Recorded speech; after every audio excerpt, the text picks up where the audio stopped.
The Earth is an amazing blue planet, covered 75% with water, the essence of life itself. Without water, life would not exist.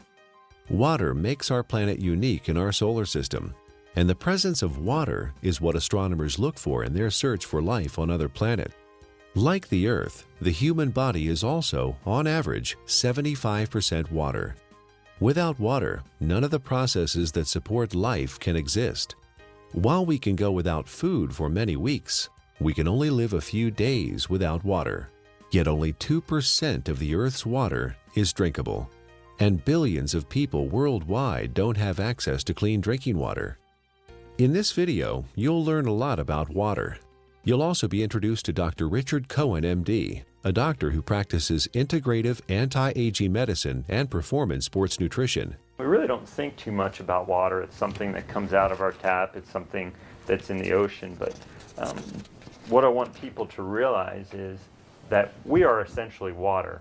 Our brain is 90% water. Our blood is 80% water. Our muscles are 70% water. So without water, our bodies cease to exist. Water is the essence of life. Water carries oxygen and nutrients to the cells. Water regulates body temperature. Water helps the body absorb nutrients and convert food to energy. Water protects and cushions vital organs and cushions the joints. Water removes metabolic waste from the cells through the lymphatic system.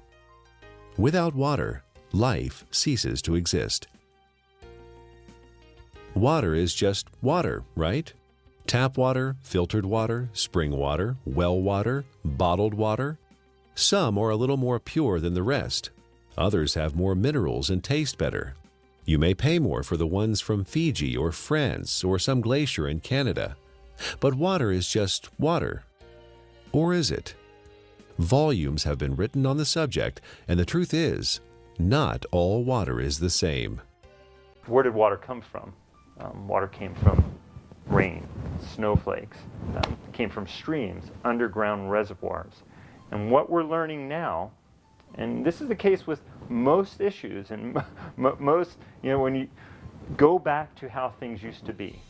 So if we look at water, the way it used to be, there are 3 or 4 structural and biochemical differences than what exists today. For most of his life, Nobel Prize winner Henri Coanda studied the water of the Hunza people who lived high in the Himalayan mountains. Natural health practitioner Ariana Nation was also fascinated by the Hunza people and their water. In my research, I discovered that there's a long history of scientific research about water and its healing ability. And this Kangen water has quite a history. It's a long history. And one of the things that fascinated me is the Hunza people and their ability to live 120 to 140 years without the degenerative diseases that we suffer here in the United States and all around the world. Why did the Hunza people live so long? Why were they so healthy? Coanda and others believe it is the water. Their water came from glacial streams, and it had very unique properties. It was microclustered. It had a different viscosity and surface tension. It carried lots of minerals that gave it a high alkaline pH. It also had an extraordinary amount of active hydrogen. Hydrogen with an extra electron. The presence of extra electrons made the water an antioxidant. All these properties combined contributed to the health and longevity of the Hunza people. Water similar to that of the Hunza people are found in other places around the world. The Caucasus Mountains of Azerbaijan, the Xinjiang region of China, and the Andes Mountains are just a few. In research, the Russians and the French and a lot of people have researched this. They found that it's their source of water. And it's from the glaciers that surround the mountainous region where they live. The common denominator with all these different cultures that have this vibrancy is their source of water and the properties that that water consists of. When we look at natural water, there are 4 or 5 different properties that are critical. So while adding a mineral buffer to filtered water is certainly more beneficial to get some of these mineral salts into our body, it still doesn't create that same process of having these free electrons, to having the negative ORP. Still does not create a microclustered state.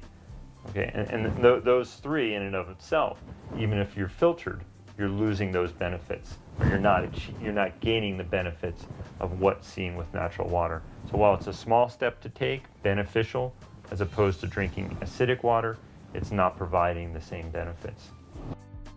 Is the tap water we drink today anything like the glacial milk that the Hunza people drink? Not even close. It has lost most of its living energy properties as it has traveled through our municipal water system. It is free of pathogens most of the time, but now carries chlorine, fluoride, and chlorine byproducts. It is sometimes contaminated with radium, rocket fuel, and pharmaceuticals like birth control pills. If your pipes are old, your water may be contaminated with lead or other heavy metals. And if the water where you live is acidic, water treatment plants add lye or ammonia to make it neutral. Not exactly glacier milk, is it? Where going back to the natural state of water is essential and critical for health. But we haven't done that, have we? Instead, we came up with a better answer: bottled water. Last year, Americans spent more on bottled water than on iPods or movie tickets. $15 billion. Every year, we pitch 38 billion water bottles into landfills.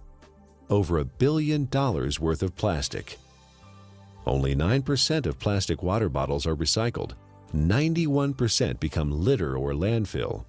A large percentage of this trash finds its way to the oceans, where it ends up part of a floating island in the Pacific, twice the size of Texas. But you do understand chemicals and toxins in your water are not healthy. And we do understand that having a plastic dump the size of Texas floating around in the Pacific Ocean and now is broken down into micro little plastics and getting into fish and other animals is not a good thing. The environmental cost of bottled water is not just the trash it generates. It requires 2 liters of oil to make a 1-liter plastic bottle and transport it to the consumer. Spending thousands of dollars to ship water from Fiji to drink in the United States, and the energy that requires to do that is ludicrous.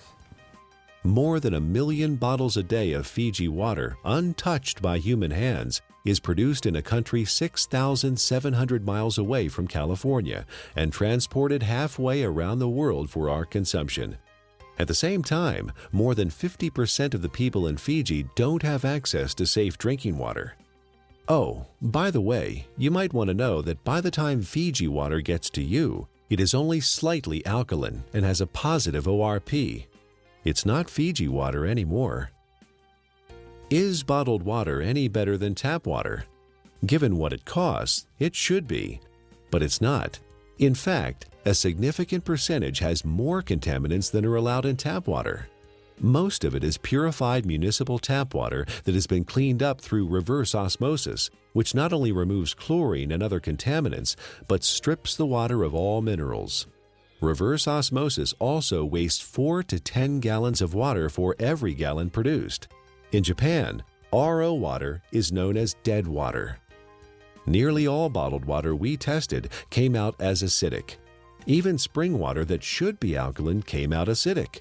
Even worse is that all bottled water we tested had a highly positive ORP, or oxidation reduction potential. Water that has a negative electrical charge, like the natural ancestral waters, is best. Bottled water may be clean, but it does not have the life-giving properties of natural water. Finally, there's the cost factor. It's hard to believe, but if you consume the amount of water you should every day from bottled water, you'd spend over $2,000 per year. Over 15 years, the lifespan of the best water ionizer on the market. That adds up to a lot of money. If the water we used at home cost what even cheap bottled water cost, our monthly water bills would run $9,000. $15 billion per year is spent on bottled water in the U.S., and over $1 billion worth of plastic ends up as trash. Is there a way to save the earth and save money at the same time? You know, spending $2 for a small 12-ounce bottle of water is, 5, 6, 7 times more expensive than fueling your car. Doesn't make sense, does it? Especially when you're buying water that is acidic. You're buying water that may be devoid of minerals. You're buying water that has a positive ORP that is damaging. Doesn't make sense, does it? Maybe there's a way to produce your own clean water. Well, it would be nice to have a glacier in our backyard, or it would be nice to have a fresh mountain spring that's just percolating out of an aquifer in the earth. Most people don't have that. But what we do know, interestingly enough, is in places where that does exist, one of the key components is this clean, natural-based water.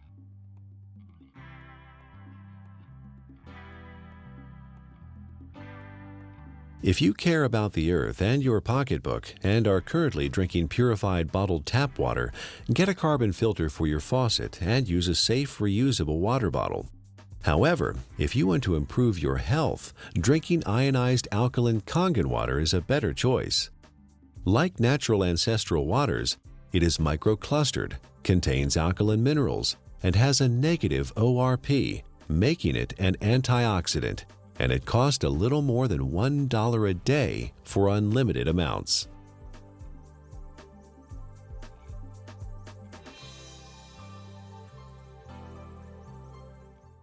There's no doubt that the U.S. is experiencing a crisis in healthcare. We spend more on healthcare than any other country, but rank just 37th out of 191 in performance. For the first time in the last 200 years, U.S. life expectancy is expected to decline, not increase. You die earlier and spend more time disabled if you're in America than in most other advanced countries. According to the Centers for Disease Control, over 60 million people in the U.S. are obese. That's 34% of the population. 50 million people have high blood pressure. 13.5 million people have coronary heart disease, with 1.5 million suffering heart attacks every year. 16 million people have type 2 diabetes. 41 million are pre-diabetic. 95,000 people are diagnosed with colon cancer each year. The solution? A pill for every ill, and an ill for every pill. The pharmaceutical industry is a $680 billion giant, and our lifestyle keeps them in business. Eat, drink, and be merry, then call 911 for a surgeon. Fortunately, we are experiencing a paradigm shift, a sea change in how many people view their health, from treatment of symptoms to prevention and optimal wellness, from disease care to health care. Many experts in new medicine or new biology believe that dehydration and chronic acidosis are the underlying causes of many diseases.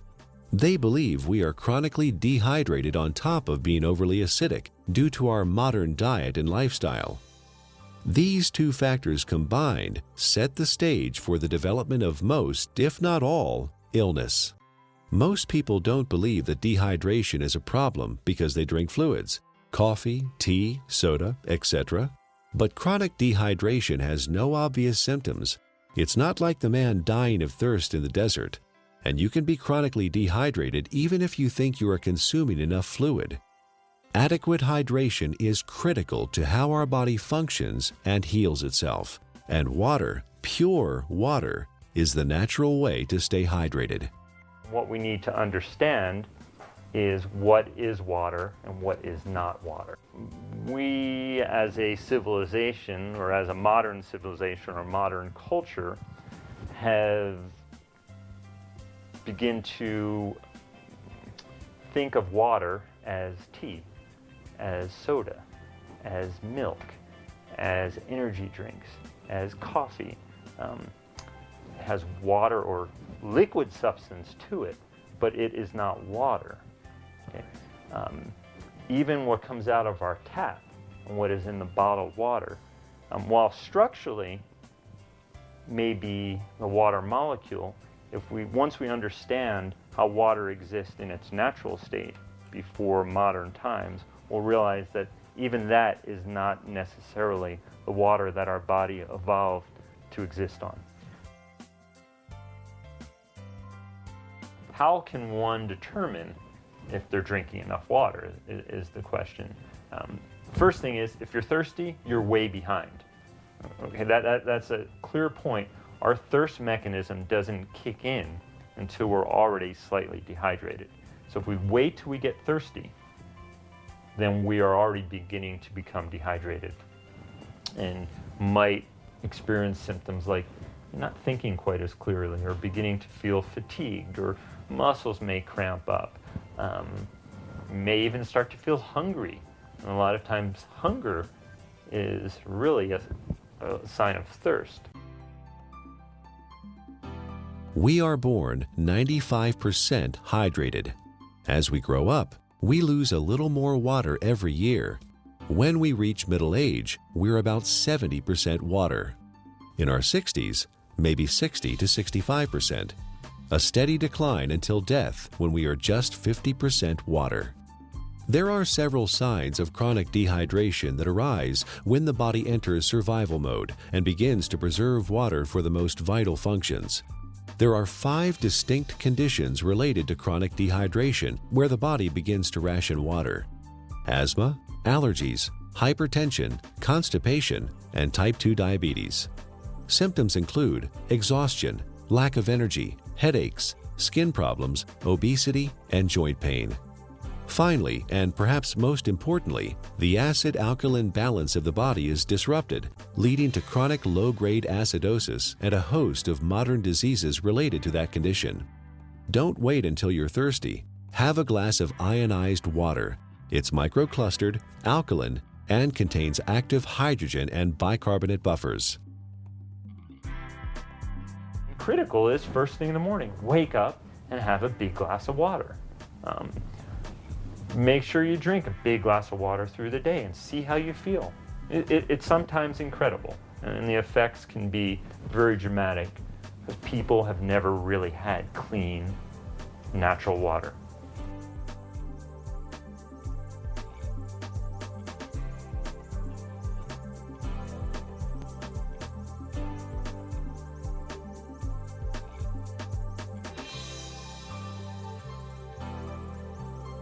I want to use an example of an endurance athlete and specifically show the needs of hydration in the endurance athlete and how that also can relate to the everyday athlete. The person who's mowing their lawn and taking care of their kids, who is working, going to the gym, the weekend warrior, and how critical hydration is.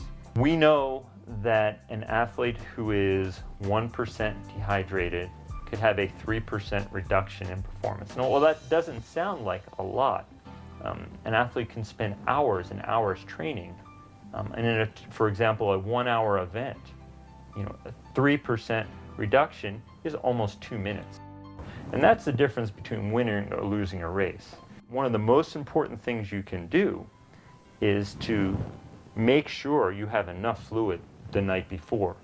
You cannot catch up the same day. When you're dehydrated, you build up lactic acid and you don't clear it. When you're dehydrated, the muscles don't receive the nutrients as effectively. When you're dehydrated, the cells, as we've talked about, don't communicate well with one another. When you're dehydrated, the oxygen carrying capacity of the blood diminishes. So you can see oxygen, energy production, neurological connections between cells are all critical to that endurance as well as the power athlete. Taking that example of the endurance athlete to the everyday person, you can see how you can become fatigued. You can see how your thinking may not be quite as sharp as it needs to be. You can see how hunger could play a role, or you begin to yawn, or your muscles are a little bit tight from sitting in the same place throughout the day. Hydration is critical. It's critical to the athletic endurance performer. It's critical to the everyday endurance athlete who wants to make it from the morning to the night as effectively and efficiently as they possibly can.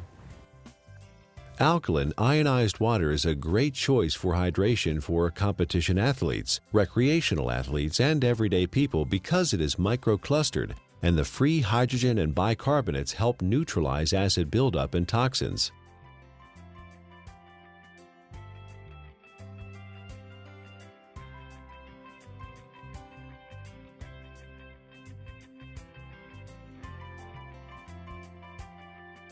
Chronic low-grade acidosis is a condition that develops over time and affects the quality of life and our ability to enjoy optimal health. It starts with our diet, acid-forming foods and drinks. Our sedentary lifestyle, poor digestion, and poor elimination add to the problem.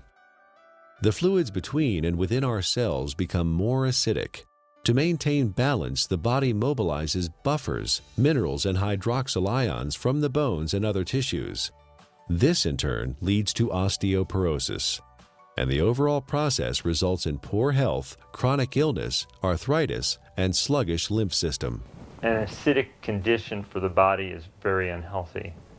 When the body is chronically acidic, illnesses can develop. Think of your cells like a fish in a bowl of water. When the fish are sick, what do? Do you give them a pill? Of course not. That would not solve the problem at all. They would still be sick. You change the water, give them the proper pH and ORP so they thrive. pH stands for potential hydrogen and is a measure of the acidity or alkalinity of a solution.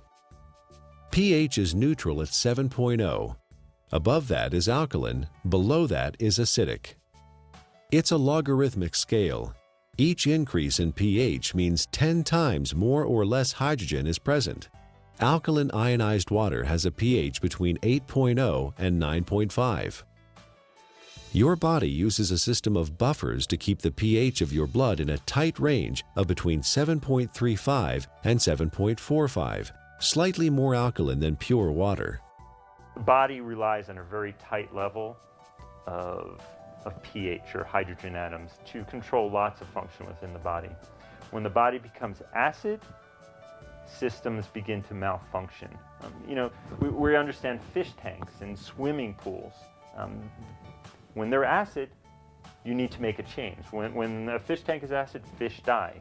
When a pool becomes too acid, you don't want to go in it. When rain is acid from sulfuric acid and other too much carbon dioxide, it breaks statues. They begin to disintegrate. And we know acid rain and damages lake. Well, our body becomes a sink for this acidity.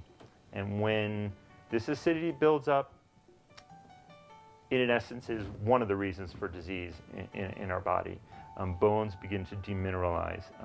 Our ability to create energy decreases. Our immune system becomes depressed. The inflammation for aches and pains increases. Not a good thing to be acid. Dr. Linda Frassetto has proposed a revolutionary hypothesis that obesity is an evolutionary adaptation. While at one time we were able to metabolize our food and dispose of the normal acid waste through our kidney and liver using the bicarbonate buffer system, the sheer amount of acid waste that the body must handle today has created a problem. In order to protect the internal organs from damage, the body has adapted and now stores acid waste in the fat cells, as well as turning it into cholesterol, uric acid, kidney stones, and other storage forms. In her book, The Chemistry of Success, Dr. Susan Lark describes the effects of chronic low-grade acidosis.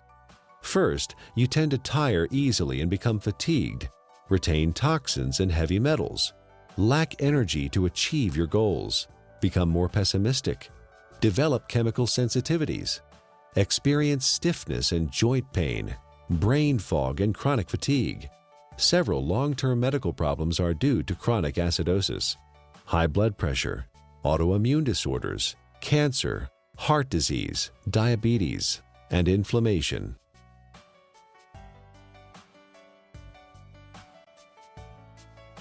%80 of the foods we consume leave behind acid waste that the body has to deal with.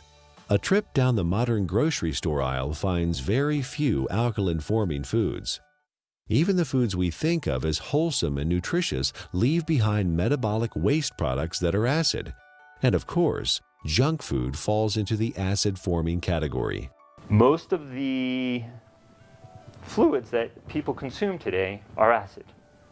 Sodas contain citric acid, energy drinks, phosphoric acid, and caffeinated beverages, and coffee, and many different commercial teas. Sugar, acid. Tap water, acid. Not a good thing for our system. Natural water is alkaline. Fruits, vegetables are alkaline. Stress-reducing activities are alkaline. So you see the link here. Things that are beneficial to our body tend to be alkaline creating. It allows the body to buffer damage of its processes of energy production. In addition to our diet, there are several ways our modern lifestyle increases the acid load on the body. Physical and mental stress reduce oxygenation and blood flow and increase muscle tension. Strong emotions like anger, fear, hostility, anxiety, or excitement. Vigorous exercise, which produces lactic acid, pyruvic acid, and CO2, decreasing muscle pH. Frequent airplane travel with cabin air lower in oxygen and higher in CO2. Over-the-counter and prescription medicines and vitamins. All these things produce more acid for the body to deal with. Consuming more acid is like consuming and sucking life out of your system. You have a certain ability to buffer that, and you will break down. So water in its more alkaline state, it provides it more of a capacity, to handle some of the stressors of life that we face, or the choices that we face. Drinking ionized alkaline water, the equivalent of ancestral or glacial water, is an affordable, practical, and accessible solution to provide the body with a constant stream of alkaline bicarbonate buffers to neutralize acidity with no side effects. The cycle of wellness begins with a diet that contains more alkalizing foods and ionized alkaline water. Moderate exercise, good digestion, and complete daily elimination are also important. This leads to more alkaline fluids within and outside of the cells. Calcium and other minerals support bone density instead of being used as buffers. An alkaline body leads to better digestion, less illness, fewer colds or flu, a feeling of well-being, better lymphatic flow, more energy and stamina. Alkaline ionized Kangen water provides hydration, alkaline buffers, and antioxidant activity, which keeps the body in homeostasis, allowing it to heal itself.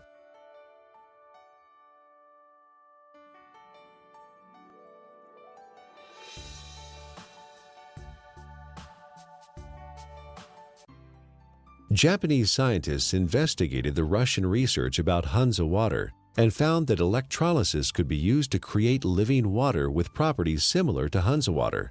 This is now known as functional water, microwater, ionized water, or Kangen water. Kangen is a Japanese word that means return to origin, or in chemistry, reduced, having an extra electron. In the U.S., Kangen water is the trademark of Enagic USA, who market top-of-the-line water ionizers.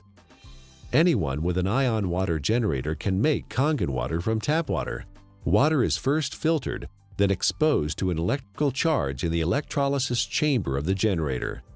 Alkaline ionized water is called living water. It is similar in atomic structure to the waters that the people of Hansa drink directly from glacial streams in the high Himalayas. It is fresh, invigorating, life-enhancing, free radical scavenging, and delicious. Full-scale development of water ionizers started in 1954, fueled by research at several agricultural universities on the effects of ionic water, especially acid water, on plants. Experiments on the human body followed, conducted by Japanese doctors and other scientists around the world. In Japan, hospitals and clinics have used purified, electrically restructured, ionized alkaline water for over 30 years to treat a number of disease conditions. Following efforts by Japanese medical doctors and agricultural doctors, the water ionizer was approved for medical therapeutics by the Japanese Ministry of Health and Rehabilitation in January 1966. Well, we don't have a glacier. We don't typically have, fresh streaming water. One way to do it, and this has been studied by the Japanese, is a process called ionization. It's actually running some electricity through the water, and it breaks the filtered water into some of the natural properties. It provides the microclustering. It increases the alkalinity. It provides a high ORP, or these free electron states, to the water.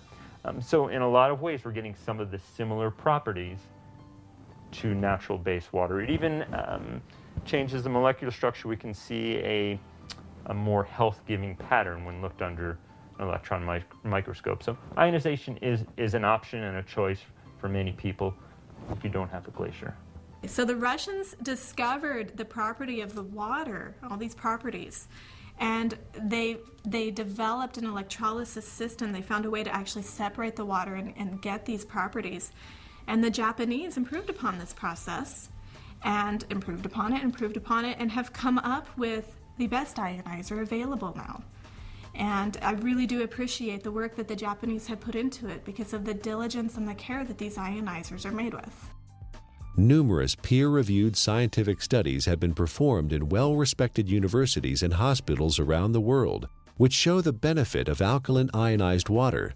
Some of those benefits are weight loss, releasing toxins and stored body fat, normalize blood sugar, support healthy colon function, resolve urinary tract infections, relieve asthma and chronic respiratory conditions, stop abnormal gut fermentation, reduce proliferation of candida, fungus, and undesirable microforms, reduce chronic pain, improve wound healing with oxidizing acidic ion water. The most important thing, we don't want to drink water that has pollutants, and that can be harmful to our system. So when we're drinking water, it would be nice to know that what you're drinking is clean. The first step to creating alkaline ionized water is to have clean source water. Enagic's Kangen water generators use an activated carbon filter that removes chlorine, volatile organic chemicals, pesticides, herbicides, benzene, trihalomethane compounds, radon, solvents, and many other man-made chemicals found in tap water. Ionized water is pure or virgin water. Everything water has been exposed to leaves an electromagnetic frequency signature or imprint. Ionized water is virgin water because the EMF have been reset. There are 4 very specific properties to these healing waters that are found in these mountainous regions that are flowing from the glaciers. And there's been a lot of research on this. The Russians discovered it, and they discovered a way to make it. And those 4 properties are, it's hexagonal, and what that basically means is it's shaped like a snowflake. You look at it under a microscope. It's beautiful. It's crystal structured. Ionized water has been restructured. The water molecules cluster in groups of 4 to 6 instead of the normal 10 to 15. Nuclear magnetic resonance has documented this difference. The reduction in cluster size helps the body absorb ionized water more quickly and efficiently. Also microclustered, micro meaning small clusters. It's broken down very small so the body can easily absorb it. It's very bioavailable. It was very alkaline. pHs around 9.5. Some were found at 9.0. So it really helped the body as far as not adding acid waste to the body and helping to keep the body very alkaline. You may hear a term, it's called clustering. The water molecules naturally exist in a cluster, and some people call it hexagonal, which would be 6. So they naturally exist in a cluster of 6 water molecules. The water as found through taps and commercial water sources is a much larger cluster of water molecules. There are many beneficial properties to that, and it enhances the body's ability to hydrate. I was really excited when I started actually to quote-unquote play with the water in my own kitchen with different supplements, with powders and tea and oil and all the different things that I worked with. And you could really see the life to the water. I could put, for example, my green vegetable powder drink in Kangen water versus a bottled water and a tap water, and actually see that this water has an energy to it.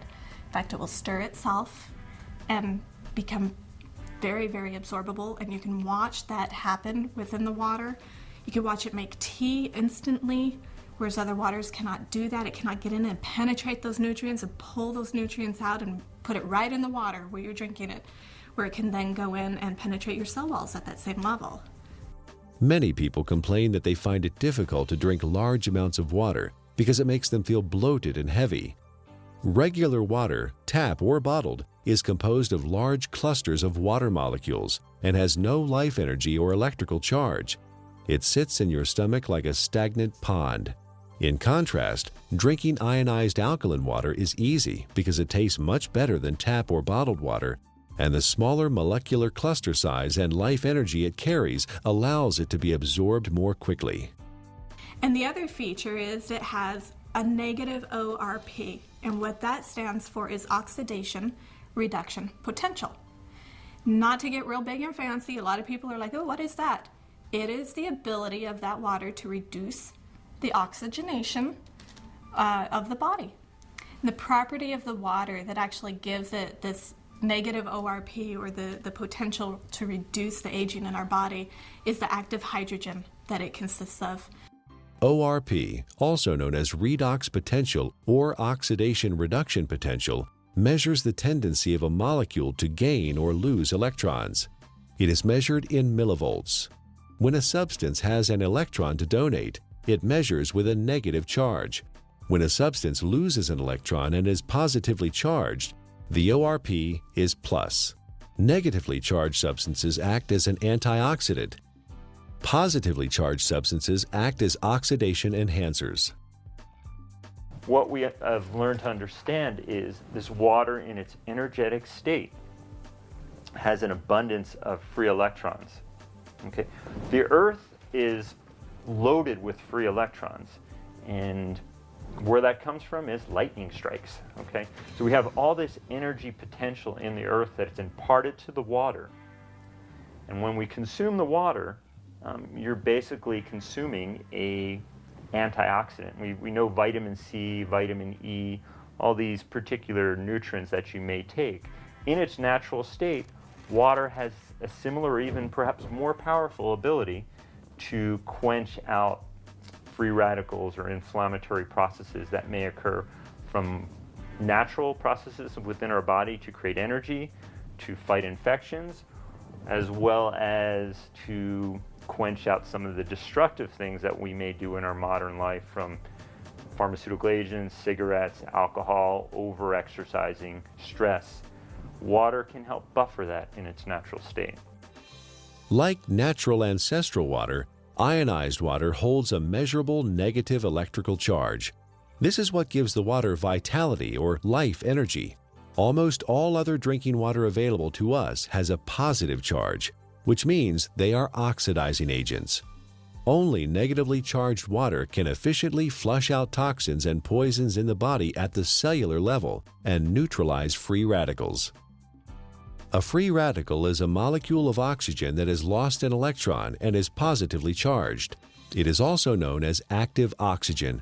This active oxygen is hunting for a replacement electron from somewhere else in the body. Active oxygen damages the cell membrane and even DNA. Antioxidants produced by the body and from our food provide free electrons to stabilize active oxygen-free radicals. Ionized water is one of the most powerful antioxidants known. Ionized water has millions of hydroxyl ions per glass. No other water has this incredible benefit. Acid alkaline is the amount of hydrogen that's present. When there is tremendous amounts or a large amount of hydrogen, a system is termed acid. The pH is considered low. When there is lesser amounts of hydrogen, it's alkaline. The second component of water in its natural state, as we just spoke about, was having natural minerals. Okay? Right. Being able to get these nutrients which are critical to our health, and those don't exist for the most part in commercially bought or tap waters. Water in a alkaline state provides the body with a greater capacity to buffer some of the natural processes that stress the body, as well as the lifestyle processes that also stress the system. And drinking water in a natural alkaline state provides you with a substance that is not acid, that is not damaging to your system. So you can look at it from two different ways, eliminating all the unhealthful things that we don't even think about and consuming clean, natural base water. Is ionized alkaline water safe for anyone to consume? Certain medical conditions require fluid restriction, so you should follow your doctor's advice. For these people, because of the unique imbalances that are created, extra fluid is not processed well. So the standard conventional mechanism, don't take fluid because you can't process it, let's minimize it. While the cells intracellularly are starving. See, the problem is that the fluids can no longer get into the cells effectively. Is it because people are not drinking or haven't drinking natural water? Certainly one component of it. It has to do with the health of the actual cellular membrane. So for these people, well, I don't want to say drink all the water you can, but I think you will find for whatever water that you can, or fluid that you can, by consuming water in a natural state, you may begin to enhance the intracellular component of the water and lessen some of that extracellular water that exists. And in doing so, you may find that your fluid intake may gradually increase, and that would be beneficial. How that helps your ultimate condition, obviously it is an unknown since there's many factors involved. But water in its natural state, microclustered, alkalinized, is going to give you, in essence, the most bang for your buck.